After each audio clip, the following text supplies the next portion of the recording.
Hey everyone, welcome to this session where we analyze the daily news. And today we are going to analyze the daily news that was relevant for December 30th. In this section, we look at the important news that may be relevant for you as far as your CLAT is concerned, your other competitive examinations are concerned. So, what are the important news that you need to focus on, and some little insight about those news. So, let's begin with the session. Okay, the first news is regarding remote EVM, remote electronic voting machine. So, as you know that in every constituency, the people belonging to that constituency vote. But now the Election Commission has come up with a system where the migrant can also vote from the constituency that they are currently residing in. So, suppose your constituency falls in a particular area, but you have migrated to another state, another place. From there also you can vote. So for that, this is the arrangement: remote EVM ready to help migrants vote outside states. This has been said by the Election Commission. Now these machines can handle multiple constituency from a single remote polling booth, and there is a panel to demonstrate prototypes that will be functioning on January 16th. So the Election Commission announced the development of a prototype of a multi-constituency remote electronic voting machine to enable remote voting by migrant voters. The machines can handle multiple constituencies from one remote booth. The Election Commission invited all recognized parties. How many? 8 national parties and 57 state parties to a demonstration of the prototype on 16th of January. The panel has already shared a concept note with them on the legal, operational, administrative, and technological challenges. The Commission urged the parties to submit their views by 31st of January. So, what is an RVM exactly? This machine actually allows the migrant voters living outside their home constituencies to vote from their current residence. The remote voter must register online first, online or offline, within a pre-notified time before the elections with their home constituency's returning officer. So they will have to register themselves. Then after successful verification at their home constituency, the voter will be approved for the remote voting facility. Booths will be set up near their current homes, and in a remote voting machine, a single ballot unit can cater to many constituencies at a single polling station by using dynamic ballot display instead of the usual printed paper ballot sheet. So that's a good progress as far as catering those are concerned who are staying away from their constituency and they want to vote. So they can register it after verification. A single booth will be set up which will cater to multiple constituencies. So let's see how it comes out. However, the Congress has been opposing it on several grounds, but opposing the proposal, the Congress has said that the move could seriously undermine trust in the electoral system. But let's see if it's becomes successful.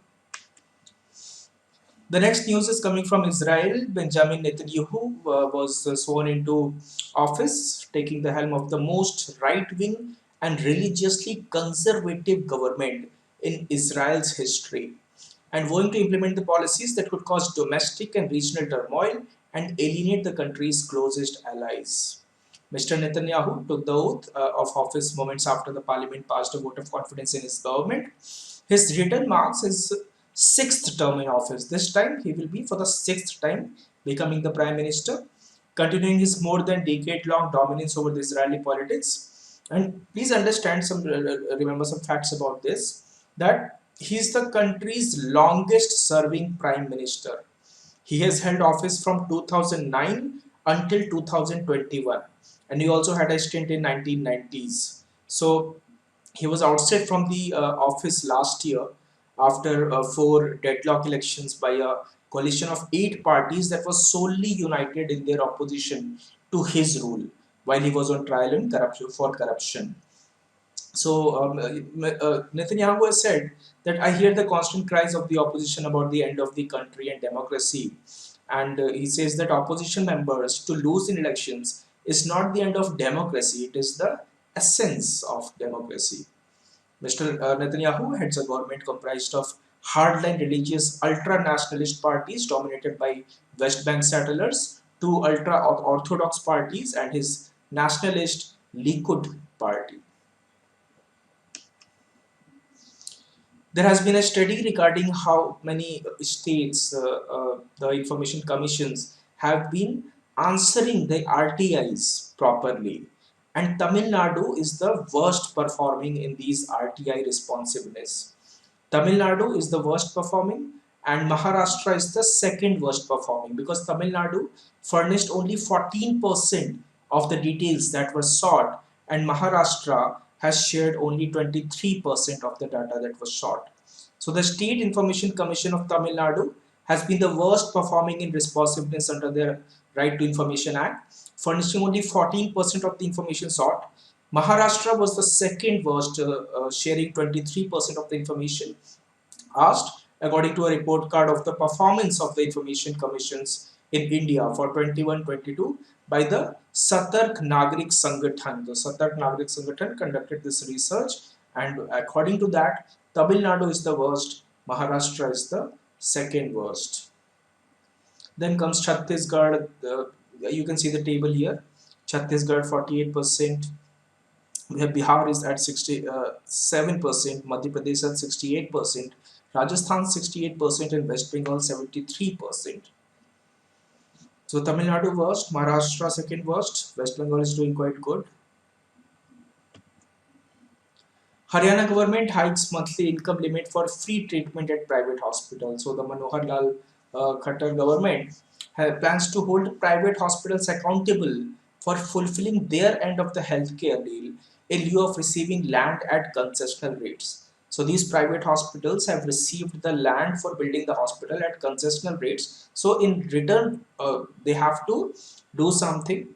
So the government has revised the maximum monthly income limit for free treatment in all private hospitals constructed on sites in Haryana Shahri Vikas Pradhikaran sectors in any urban state of Haryana to 15,000. Earlier it was 5,000. Now it has been raised to 15,000. So now it has extended the benefits to a much wider population. So now the private hospitals have to reserve 20% of the total functional beds for poor patients. This has been coming in the news time and again. This Chanda Kochar and Videocon case, that Chanda Kochar was arrested by the CBI, and later Videocon chief Venugopal Dhoot was also arrested.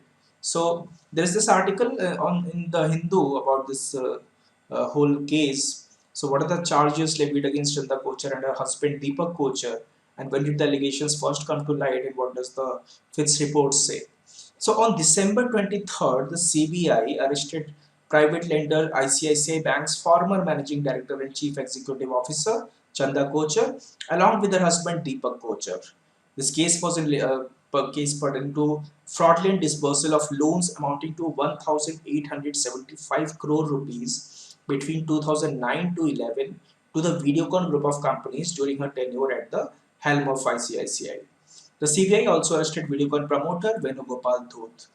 So what is this case about? It's actually Ms. Kochar is accused of conspiring with her husband to abuse her powers at the helm of ICICI for extending loans to Videocon Group between this duration, 2009 to 2011. ICICI Bank had sanctioned 6 high-value loans to the varied companies owned by Videocon. The financial transactions resulted in wrongful loss to the bank, and further they were in violation of the credit extending policy, and were later deemed to be non-performing assets for the lender. So essentially, Chanda Kochar is accused of conspiring with her husband. She abused her power for extending the loans to Videocon Group. On August 26, 2009, the private lender sanctioned rupee term loan, that is RTL, of 300 crore, of which 283.45 crore was eventually disbursed to Videocon. Arguing for his bail plea in the Bombay High Court, Mr. Kochar defense has stated that Videocon has been a client of the private sector since 1985. So, keeping that in mind, these transactions were made, and there was no quid pro quo as they claim. However, the arrest has been made, and the inquiry is going on. Pele has passed away, as you might be aware, that Brazilian footballer. He is considered the greatest of all times. He's also nicknamed Ore. Ore means the king. So, nicknamed Ore, the Brazilian is the only player in history to win three World Cups, and he scored more than 1,000 goals in his illustrious career. Nicknamed Ore, as I told you, it means the king. He scored more than 1,000 goals in one of the most storied careers in sports before retiring in 1977. He retired in 1977. Pele's 1,281 goals in 1,366 games, as tabulated by FIFA's website, came at a startling rate of 0.94 per match. So, if you consider the number of goals he made and the number of matches he played, it comes at 0.94 goals per match. So, those are starting numbers, and he's no more with us. And this stat considers even uh, the games he played as part of his military service. But even otherwise, he made 757 goals in 812 games. These are the offline tournaments.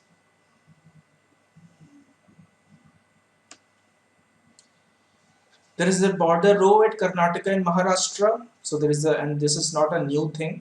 It has been going on since the uh, reorganization was done on linguistic basis in back in 1957. So unhappy with the demarcation of boundaries, Maharashtra demanded the realignment of its border from Karnataka with Karnataka. So Karnataka has argued for the inclusion of areas in Kolhapur, Sholapur, and Sangli district, which are falling under Maharashtra, in its territory.